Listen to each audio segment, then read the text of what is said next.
ओम नमो गुरुभ्यो गुरुपादुकाभ्यो परपादुकाभ्याम्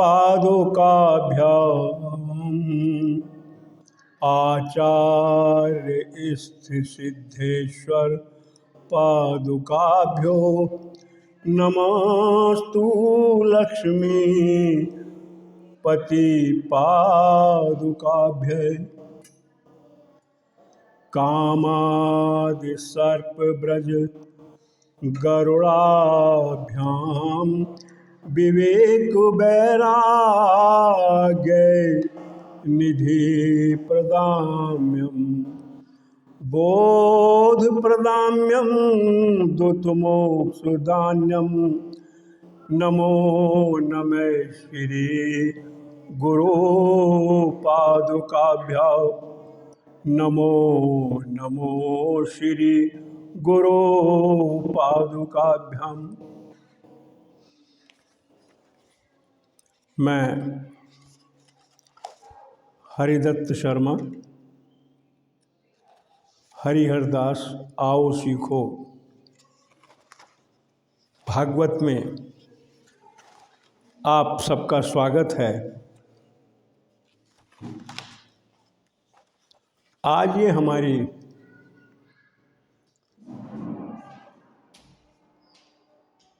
दशम कक्षा है। गत प्रसंग में हम अध्ययन कर रहे थे, ए मानवा पाप कृतास्तु सर्वदा सदाचार रता विमार्गा क्रोधाग्निदग्धा कुटिलाश्च कामिन् सप्ताह यज्ञेन कलौ पुनन्ति ते।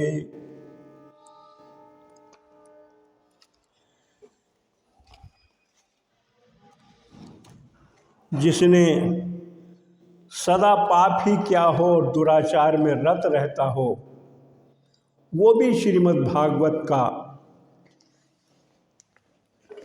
श्रवण करने से, पठन पाठन करने से नियमानुसार अगर करता है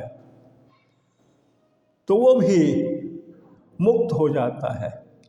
और तो और नारद जी ने कहा, हाथ जोड़कर उनसे कहा कि क्षमा करें, मरने के बाद भी जिसने कथा सुनी और वो भी मुक्त हो गया हो, ऐसा कोई इतिहास हो तो हमें सुनाइए। सूत जी कहते हैं कि ठीक है, इस संबंध में मैं एक कथा सुनाऊंगा, एक इतिहास सुनाता हूं, उसे आप ध्यान पूर्वक सुनिए और इससे पूर्व भगवान नाम का सुमरण करें। अच्युतम केशवम कृष्ण दामोदरम अच्युतम केशवम कृष्ण दामोदरम राम नारायणम जानकी वल्लभम राम नारायणम जानकी वल्लभम अच्युतम केशवम कृष्ण दामोदरम राम नारायणम जानकी वल्लभम अच्युतम केशवम कृष्ण दामोदरम राम नारायणम जानकी वल्लभम। कौन कहते हैं भगवान आते नहीं, कौन कहते हैं भगवान आते नहीं, तुम मीरा के जैसे बुलाते नहीं, अच्युतम केशवम कृष्ण दामोदरम राम नारायणम जानकी वल्लभम। कौन कहते हैं भगवान खाते नहीं, कौन कहते हैं भगवान खाते नहीं, वेर सबरी के जैसे खिलाते नहीं, वेर सबरी के जैसे खिलाते नहीं। अच्युतम केशवम कृष्ण दामोदरम राम नारायणम जानकी वल्लभम, राम नारायणम जानकी वल्लभम। कौन कहते हैं भगवान सोते नहीं, कौन कहते हैं भगवान सोते नहीं, माँ यशोदा के जैसे सुलाते नहीं, माँ यशोदा के जैसे सुलाते नहीं। अच्युतम केशवम कृष्ण दामोदरम राम नारायणम जानकी वल्लभम, राम नारायणम जानकी वल्लभम। आगे कहते हैं, तुंगभद्रा तटे पूर्वम भूतपतनमोत्तमम्,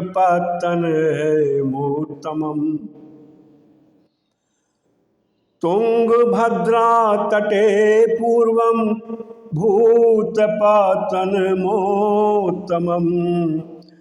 यत्र वर्णा सुधर्मेण सत्य सत्म कर्म तत्परा, आत्मदेव पुरे आत्मदेवः पुरे तस्मिन् सर्ववेद विशारदा, श्रोतस् मार्तेषु निष्णातो दुत्तेव भास्करा।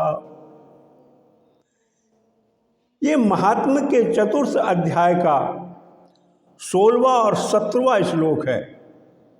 इसको आप देखिए पुनः। तुंगभद्रा तटे पूर्वम भूतपतनमोत्तमम्,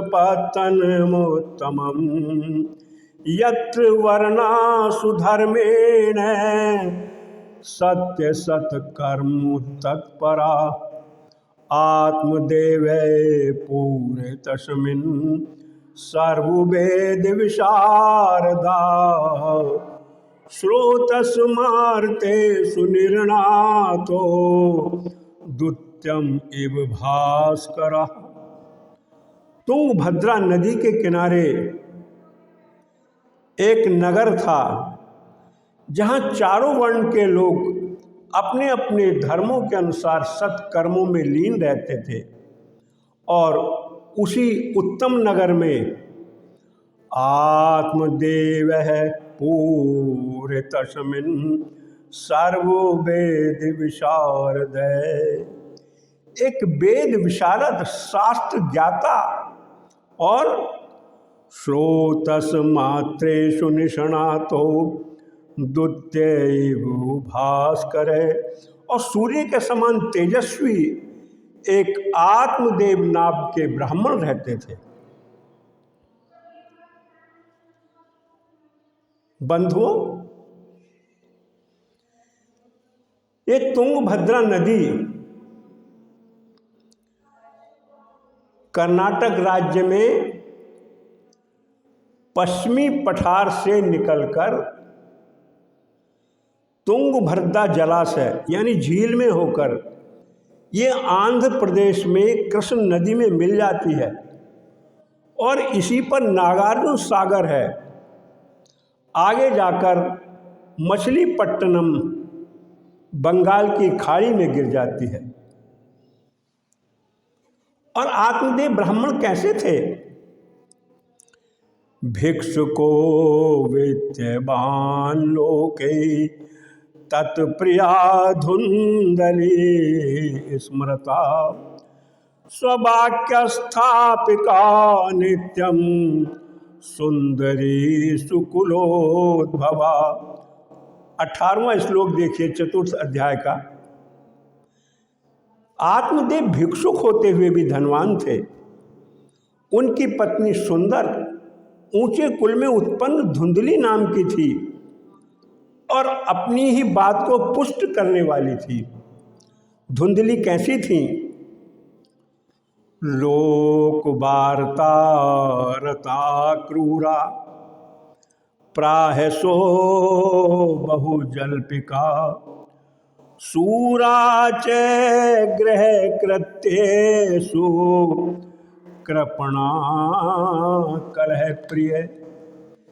यानी दुनिया भर की बात बनाने वाली, क्रूर बकवास करने वाली, गृह कार्य में चतुर, कृपण थी, लेकिन सदा झगड़ा करने वाली थी।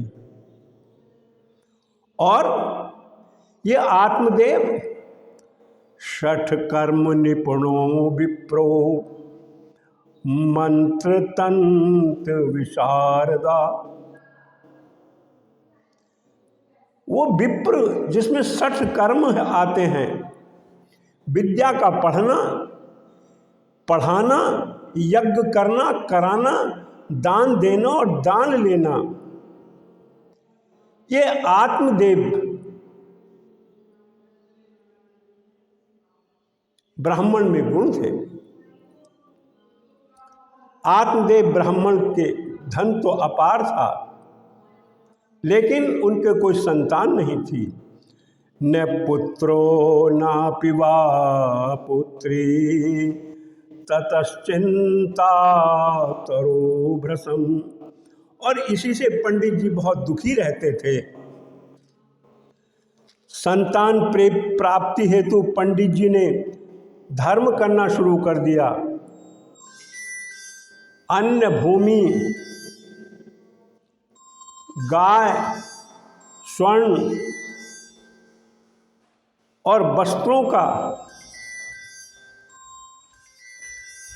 नित्य प्रति जरूरतमंद गरीबों का दान करने लगे। धन की 3 गति होती हैं, दान, भोग और नाश। कहते हैं दानम भोगो नास्तिस्त्रो, गतियो भवन्ति वित्तस्य, योन ददाति न भुक्ते, तस्य तृतीया गतिर्भवति।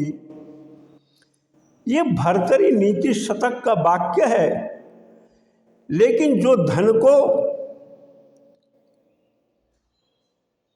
न धन दान देता है और न धन का भोग करता है, तो उसकी तीसरी गति जो है नाश है, अर्थात अधोगति है। दानेन पाणिनो कंकेन, श्रोतम श्रुते नैविनैतु कुंडलेन, विभाति काय करुणा पराणाम, परोपकारेण नैतु चंदनेन। हाथों की शोभा दान से होती है, कंकण पहनने से नहीं। कानों की शोभा वेद पुराण श्रवण से होती है, कुंडल पहनने से नहीं होती है। और शरीर की शोभा दूसरों पर दया करने से होती है, चंदन लगाने से नहीं। क्योंकि तरवर फल नहीं खात है, नदी न सांचे नीर, परमारथ के कारणे साधुन धरा शरीर। आत्मदेव पंडित जी ने खूब दान दिए, अनुष्ठान किए, लेकिन कोई उनको संतान नहीं हुई। तब वो दुखी होकर क्या होता है, एकदा से द्विजो दुखाद गृहम त्यक्त्वा वनम गति। एक दिन पंडित जी दुखी होकर वन में चले जाते हैं, और जब दोपहर में प्यास ने सताया तो तालाब में जल पीकर संतान दुख से दुखी होकर एक वृक्ष के नीचे बैठ करके वो आंसू बहाने लगे।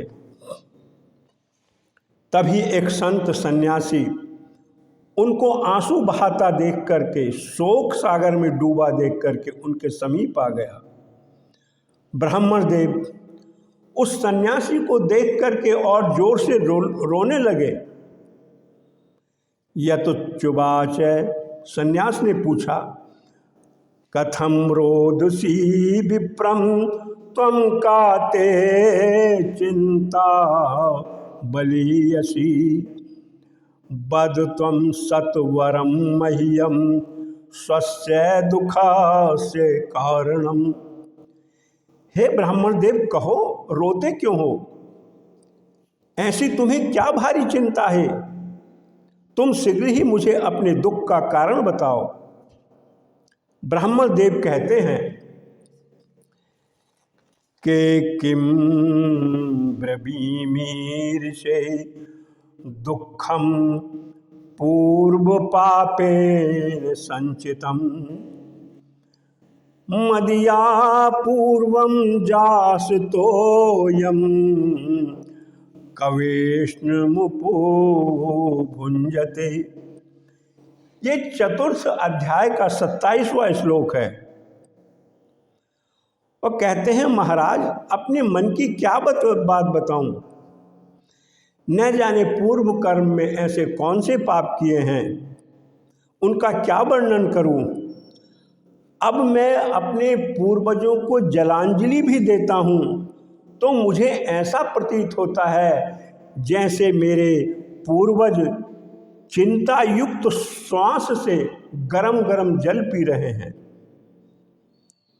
देवता और ब्राह्मण मेरे द्वारा दिया हुआ भोग भी प्रसन्न मन से स्वीकार नहीं करते हैं, क्योंकि मेरे संतान नहीं है। मैं संतान के बिना दुखी हूं। आत्मदेव बोलते हैं, धिग्जीव तम प्रजाहीनम धिग्रह च प्रजा बिना धिग्धन चान पत्यस्य धिग्कुल संतति बिना। हे प्रभु, पुत्र के बिना जीवन को, पुत्र के बिना घर को, और पुत्र बिना धन को, और पुत्र के बिना कुल को धिक्कार है। आगे फिर कहते हैं, पालियेतिया मया धेनु सा बंध्या सर्वथा भवेत यो मया रोपितो वृक्ष सोऽपि बंधत्तुमाश्रयेत्। ये चतुर्थ अध्याय का 30वां श्लोक है। इसको पुनः देखिएगा। पाल्यते या मया धेनुं सा बंध्या सर्वथा भवेत् यो मया रोपितो वृक्ष सोऽपि बंधत्तुमाश्रयेत्। हे मुनिवर, मेरी पत्नी के पुत्र होने की बात तो दूर रही, मेरे द्वारा पालित गाय भी बंध्या हो गई है और मेरे द्वारा रोपित वृक्ष भी फलहीन हो गए हैं। आत्मदेव ऐसा कहते कहते रुदन करने लगे और कहते हैं, हे प्रभु, मैं अत्यंत दुखी होकर अपने प्राण त्यागने के लिए इस वन में आया हूं। आत्मदेव को रोते देख सन्यासी बोले, पंडित जी, आप संतान के लिए इतने कष्ट से क्यों रोते हो? भला आज तक पुत्र से किसी ने सुख पाया है? सतते सगुरो दुखम वापांग पुरा तथा रे मुंचाद कुटुंबासम संन्यासे सर्वथा सुगम।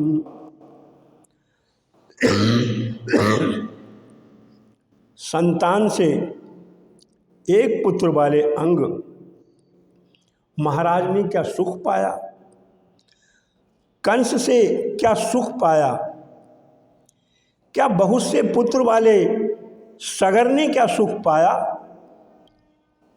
पुत्र से दुख ही दुख हैं, संन्यास में ही, संन्यास से ही सर्वथा सुगम, संन्यास से ही सर्वथा सुख है। 3 प्रकार के पुत्र दुख होते हैं। प्रथम, वह पुत्र जो पैदा होते ही समाप्त हो जाए, तब पुत्र का दुख होता है। पुत्र जन्म लेते ही मर जाए, पहला दुख है पुत्र पैदा ही ना हो। दूसरा दुख है पुत्र जन्म लेते ही मर जाए।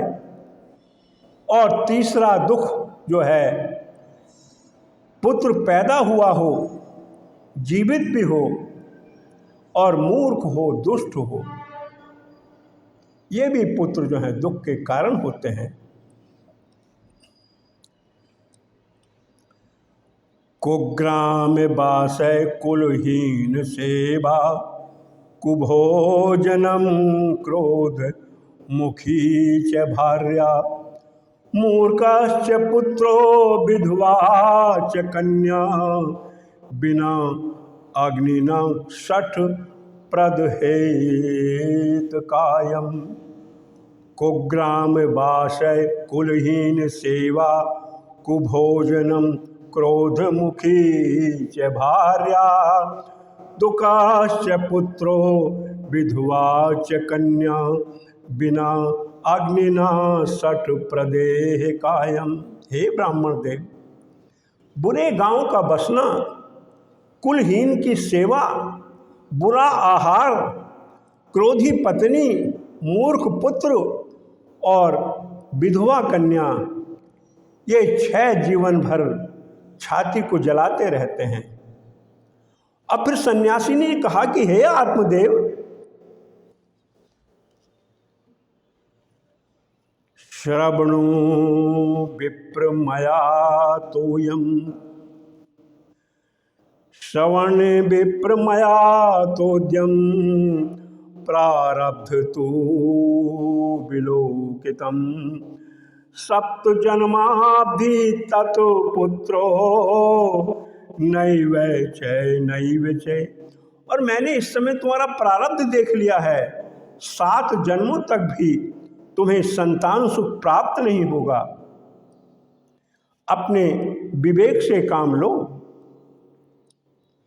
ब्राह्मण बोला, महात्मा जी, विवेक से मेरा क्या होगा, मुझे तो अपने बलपूर्वक जो है पुत्र दीजिए, अन्यथा मैं आपके सामने ही प्राण त्याग दूंगा।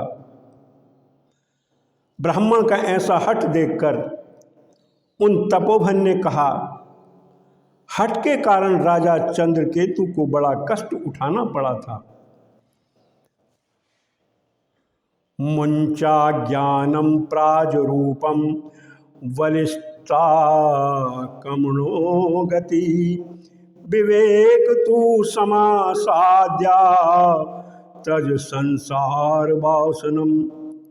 ब्राह्मण देवता, इस पुत्र प्राप्ति का मोह त्याग दो, कर्म की गति प्रबल है, विवेक का आश्रय लेकर के संसार की वासना त्याग दीजिएगा। अतः हे आत्मदेव, आप पुत्र के निमित्त इतनी प्रबल कामना मत ठानो, इससे भगवत भक्ति का ह्रास होगा।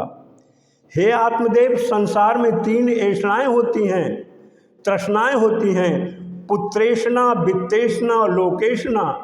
और इन तीनों के लिए प्राणी संसार में भटकता रहता है और अपने वास्तविक धर्म को भूल जाता है। हे आत्मदेव, पुत्र नाम नहीं चलाता बल्कि काटता है। जन्म होत आधा हरे, जवान भये धन छीन, अंत समय संसार में सिर में लकड़ी दीन। जब वो जन्म होता है, आधा जो है आपका नाम हर लेता है और जब जवान होते होते आपका धन छीन लेता है और अंत समय संसार में से जब जाते हो और जब आपका दाह संस्कार हो जाता है तो वो आपके सिर के ऊपर जो है लकड़ी मारता है 3 बार।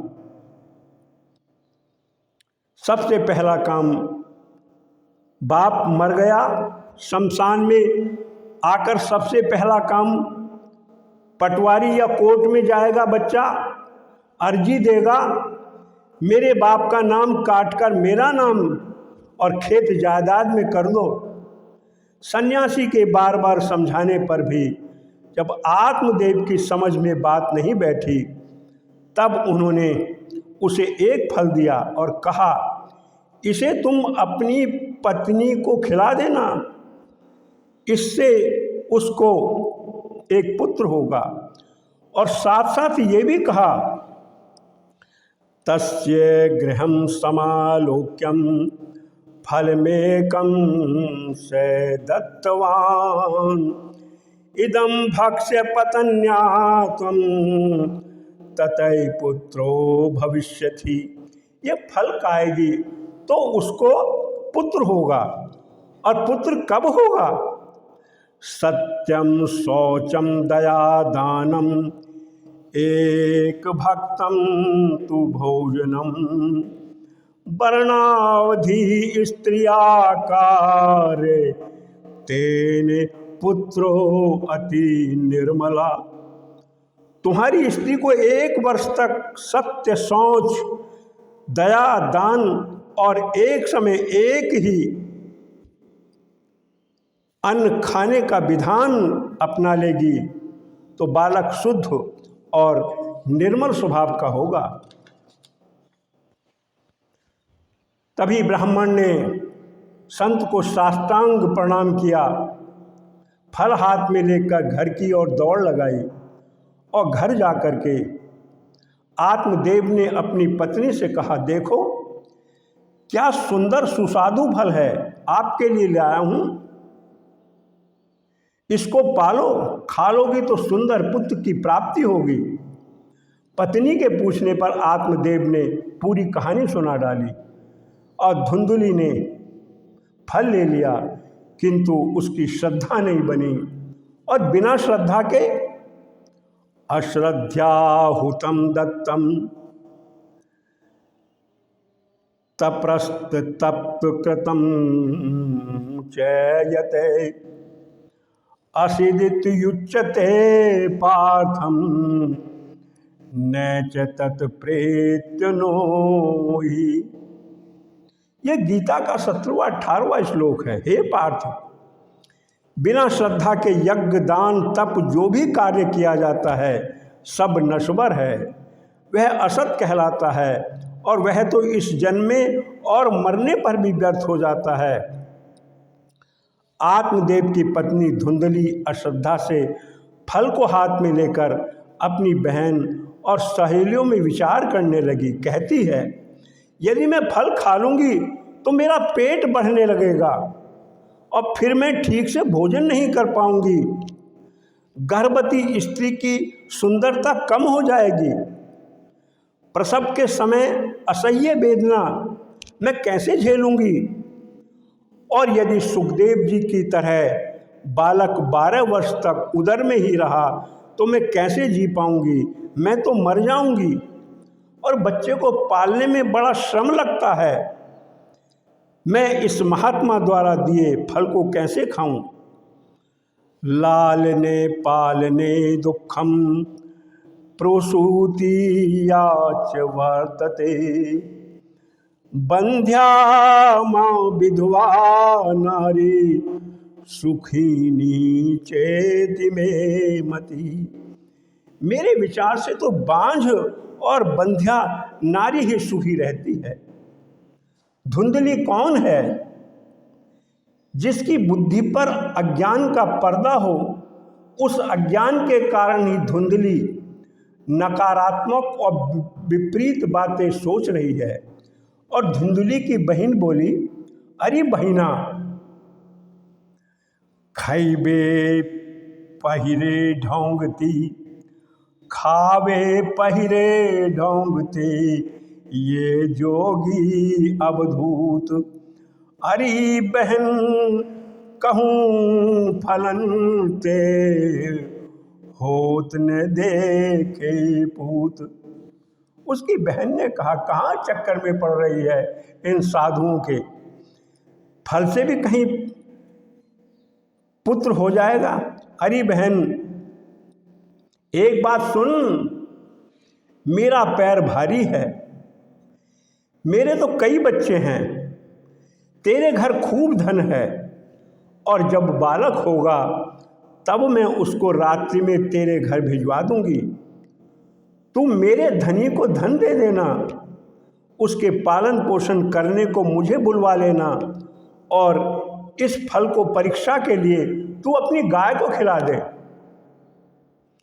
दोनों बहनों के कुचक्र रचकर फल का गाय को खिला दिया और योजना अनुसार आत्मदेव को भ्रमित कर दिया, क्योंकि कहा न पावक जारि सक कान समुद्र समाय, कान करई अबुला प्रबल कही जग काल न खाए। कालांतर में जब बहन के पुत्र हुआ तो उसके पति रात में ही उस शिशु को धुंधली को दे गया और बदले में बहुत सा धन ले गया। सुबह होने पर धुंधली ने आत्मदेव के पास समाचार भेजा कि स्वामी पुत्र हुआ है।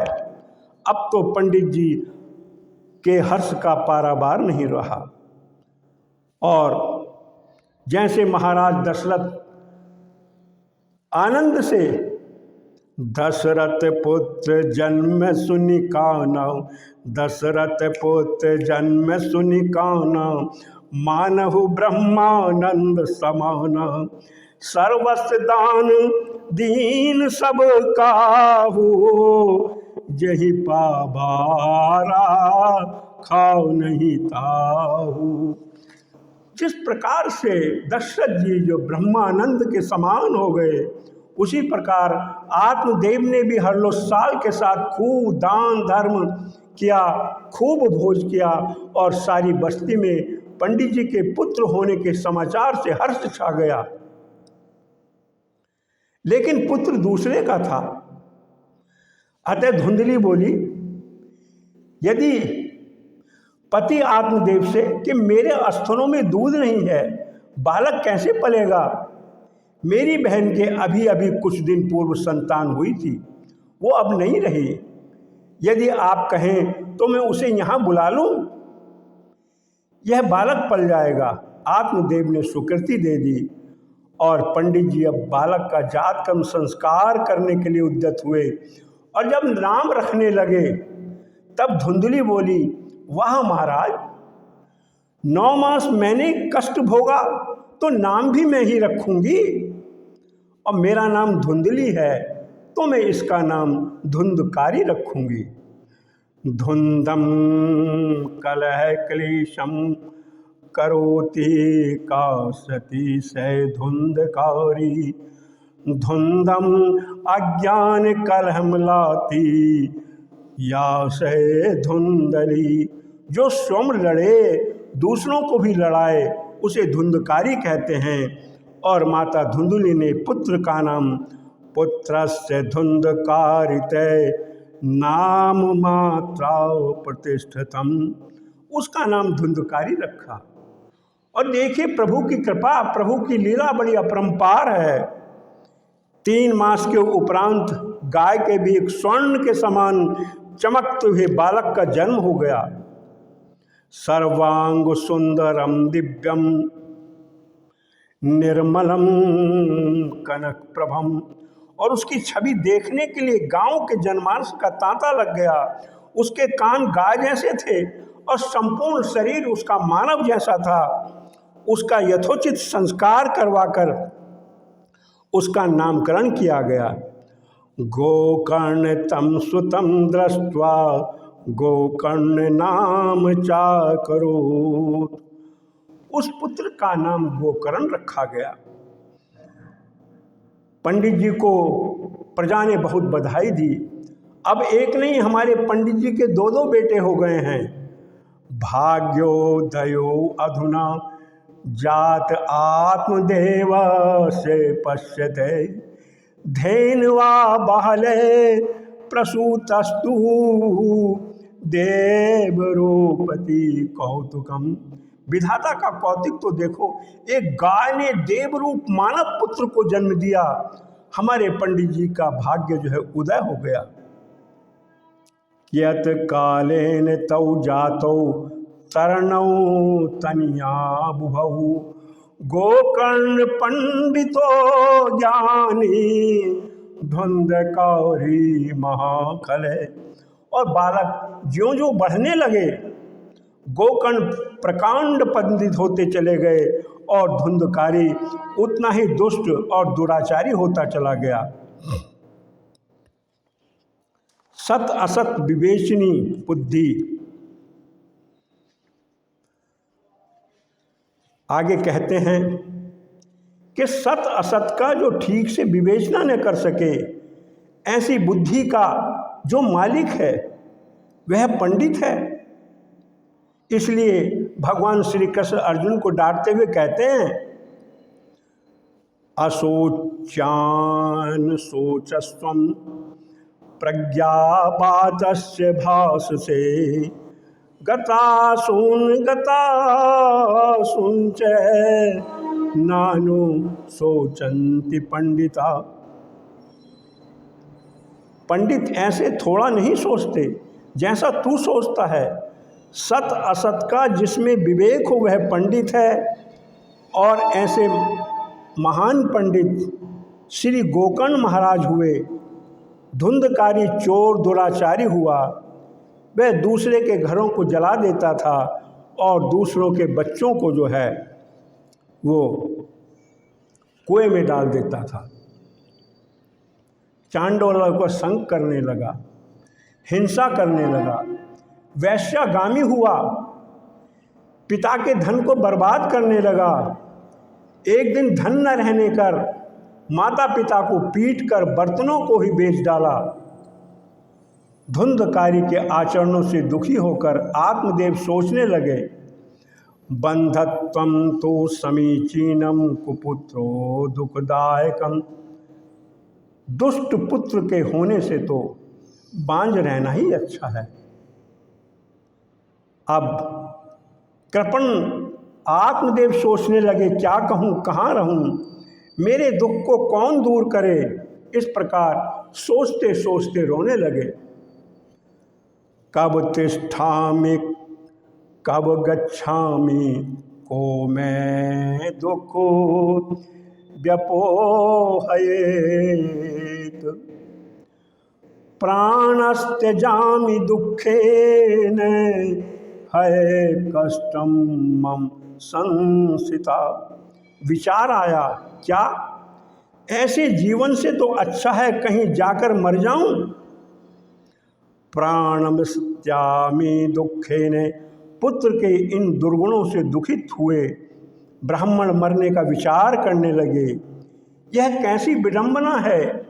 एक दिन मरने जा रहे थे जब उनके कोई संतान नहीं थी, और आज जब उनके संतान हो गई, यह दुष्ट पुत्र क्यों हो गया। व्याकुल पंडित जी के अंतःस्थल से स्वर लहरी उठने लगी। देख लिया देख लिया देख लिया संसार हमने, देख लिया संसार हमने, देख लिया सब संसार हमने, देख लिया।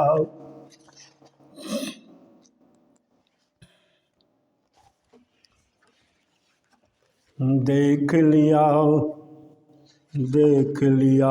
संसार हमने, देख लिया संसार हमने, देख लिया। देख लिया संसार हमने, देख लिया, देख लिया संसार।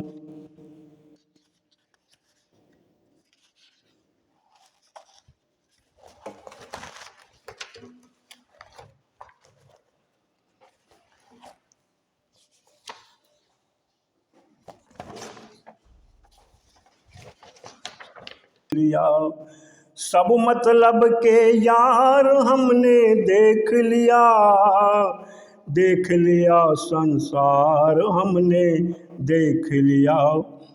तन निरोग धन जेब में जब तक मन में सेवा करेंगे तब तक, तन निरोग धन जेब में जब तक मन से सेवा करेंगे तब तक, मानेगा परिवार हमने देख लिया, देख लिया संसार हमने देख लिया। जिस जिसका विश्वास किया है उसने हमें निराश किया है, बनकर रिश्तेदार हमने देख लिया, बनकर रिश्तेदार हमने देख लिया। कहीं चोट लग जाए न तन को, कहीं चोट लग जाए न तम को, सभी समझते हैं निर्धन को, गिरती हुई दीवार हमने देख लिया, देख लिया संसार हमने देख लिया।